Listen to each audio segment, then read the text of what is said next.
Throughout history, monarchies have been the dominant form of governance, with kings and queens ruling vast empires and wielding immense power. However, in a relatively short span of time, these once mighty institutions crumbled, replaced by republics and democracies.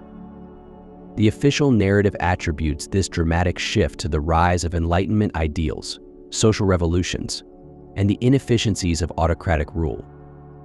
Yet, hidden behind these historical events lies a far more sinister and coordinated effort to dismantle the monarchies and reshape global power structures. In the shadows of early 19th century Europe, a clandestine organization known as the Council of 12 emerged. This secretive group consisted of influential bankers, industrialists, and intellectuals who believed that centralized monarchical power was an impediment to their vision of a new world order. Their goal was to create a global system where financial and industrial elites could exert control over governments and societies, free from the unpredictable whims of hereditary rulers. The Council of 12 saw monarchies as archaic institutions that needed to be removed to pave the way for a new era of controlled democracy and economic dominance. Using their vast resources and connections, they began to orchestrate a series of events that would lead to the systematic dismantling of monarchical systems around the world. The French Revolution of 1789 marked the beginning of the Council's grand plan. While popular history credits the revolution to the disenchantment of the common people and the influence of Enlightenment thinkers, evidence suggests a more orchestrated effort. The Council of 12 funded revolutionary movements, disseminated propaganda, and manipulated key events to ensure the downfall of the French monarchy. As the revolution unfolded, the Council's agents worked tirelessly to influence its direction, ensuring that the resultant power vacuum would be filled by a republican government that aligned with their interests. The success of the French Revolution served as a blueprint for subsequent uprisings across Europe and beyond. Throughout the 19th and early 20th centuries, the Council of 12 continued their covert operations, igniting revolutions and supporting insurgent groups in countries with established monarchies. The Russian Revolution of 1917, which led to the fall of the Romanov dynasty, was another critical milestone.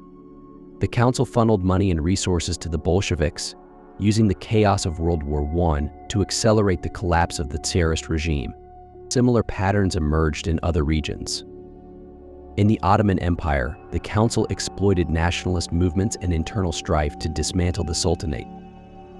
The Austro-Hungarian Empire faced a similar fate, with the Council fueling ethnic tensions and supporting separatist movements, leading to the empire's dissolution after World War I.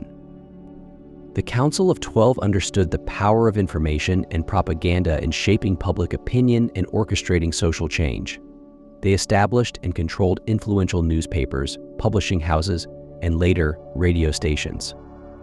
Through these media outlets, they disseminated anti-monarchical sentiments, highlighting the excesses and inefficiencies of royal families while promoting the ideals of republicanism and democracy. Key intellectuals and journalists, often unaware of the Council's true motives, were co-opted to spread their message. Enlightenment thinkers and revolutionary leaders were provided platforms to champion the cause of the common people against the tyranny of monarchies. This strategic manipulation of public discourse created an environment ripe for revolutionary fervor and discontent. In addition to traditional media, the Council leveraged secret societies and fraternal organizations to further their agenda. Groups like the Freemasons and the Illuminati, often depicted in popular culture as enigmatic and omnipotent, were in many cases influenced or infiltrated by the Council's agents.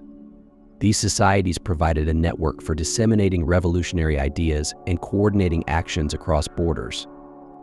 By the mid-20th century, the Council of 12 had achieved its primary objective, the near-complete eradication of monarchical systems in favor of republics and constitutional monarchies with limited power. While some royal families retained ceremonial roles, true political power had shifted to elected governments, heavily influenced by financial and industrial elites.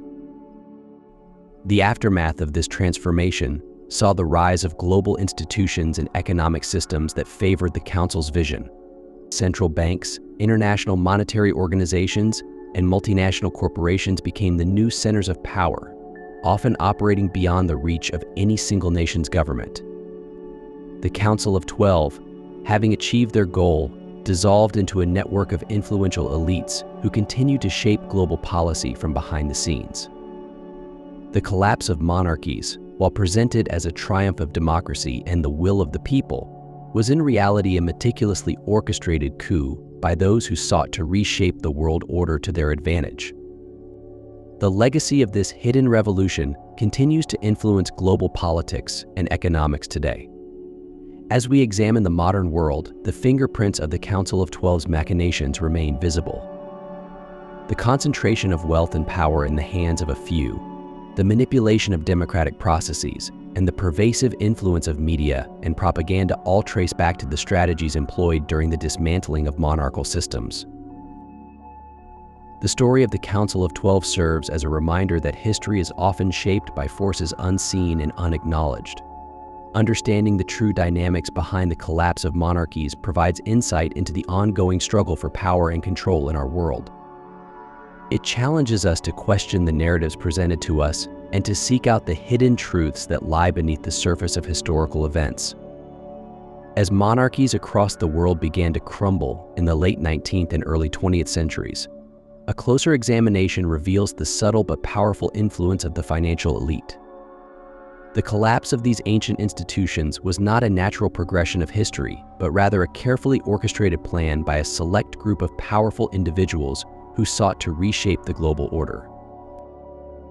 This elite group, composed of influential bankers, industrialists, and financiers, saw the monarchy as a significant obstacle to their ambitions.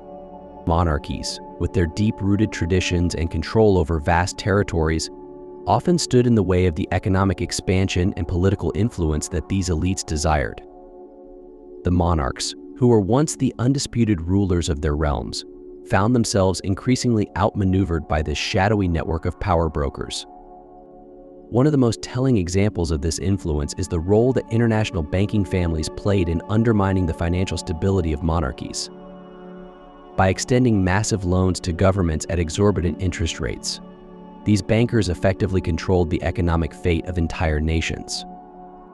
When monarchs could no longer meet their financial obligations, the bankers would exert pressure to extract political concessions, often demanding the curtailment of royal power in exchange for debt relief. In some cases, these elites went even further, using their financial clout to foment revolutions and political upheaval. The Russian Revolution of 1917, which led to the fall of the Romanov dynasty, is a prime example. While the revolution is often portrayed as a popular uprising, there is evidence to suggest that key financial interests provided support to the Bolsheviks, ensuring that the monarchy would be permanently dismantled and replaced by a regime more amenable to external influence. The weakening of monarchies coincided with the rise of the nation-state, a new political structure that promised greater representation and democratic governance. However, the transition from monarchy to republic was not as straightforward as it might seem. Behind the scenes, the same financial elites who had undermined the monarchies were instrumental in shaping the new political order to serve their own interests. The nation-state, with its emphasis on centralized government and bureaucracy, provided the perfect vehicle for these elites to exert control. Unlike monarchies, which were often insulated from outside influence by tradition and loyalty, nation-states were more vulnerable to manipulation through economic pressure and political lobbying. By funding political parties, media outlets, and influential think tanks, the financial elite ensured that the new governments were aligned with their goals. This manipulation was particularly evident in the creation of international institutions and agreements that favored the interests of the elite over those of the general population. The League of Nations, established after World War I and later the United Nations, were ostensibly created to promote peace and cooperation among nations. However, these organizations also served as platforms for the financial elite to advance their global agenda, often at the expense of national sovereignty. As monarchies fell and nation-states rose, the elites shifted their focus from controlling individual rulers to controlling entire governments. The result was a new form of power that was less visible but no less potent, as these elites continued to shape the course of history from behind the scenes. Another critical factor in the collapse of monarchies was the influence of secret societies, which played a covert but significant role in destabilizing royal power. These organizations, often composed of influential figures from various sectors of society, operated with a shared goal of undermining the old order and replacing it with a new, more controllable system. One of the most notorious of these societies was the Freemasons, whose members included prominent politicians, military leaders, and intellectuals.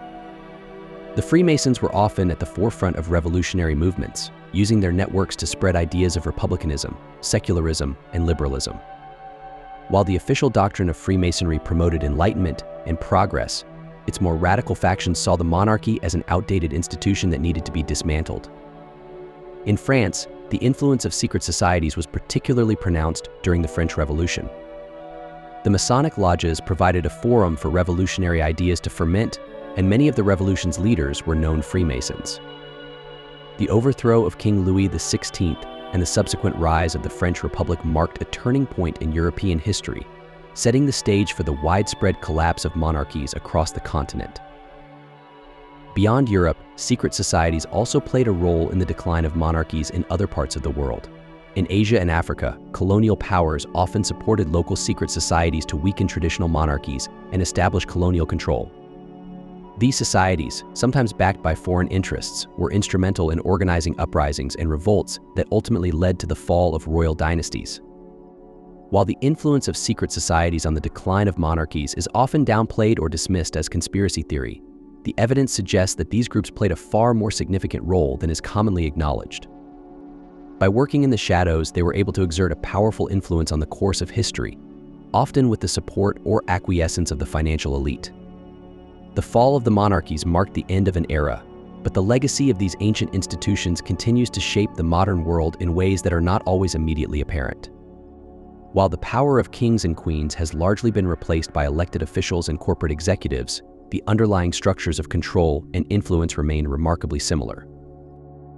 The financial elite, who once manipulated monarchs to achieve their goals, now wield their power through multinational corporations, global financial institutions, and international organizations. The nation-state, which replaced the monarchy as the dominant political structure, has proven to be just as susceptible to external manipulation as its predecessor. Moreover, the idea of a ruling class has not disappeared, it has simply evolved. Today, the elites who control the levers of power are less visible than the kings and queens of old, but they are no less powerful. They operate through a complex web of economic, political, and cultural influence, shaping the direction of societies in ways that are often hidden from public view. The decline of the monarchy also left a cultural and psychological void that has been filled in various ways. In some countries, there is a lingering nostalgia for the days of royal rule, a yearning for the stability and continuity that monarchies once provided. In others, the legacy of the fallen thrones is a reminder of the dangers of unchecked power, a cautionary tale of the fragility of even the most entrenched institutions. As we look back on the collapse of the monarchies, it is essential to understand that this was not simply the result of historical inevitability or popular will.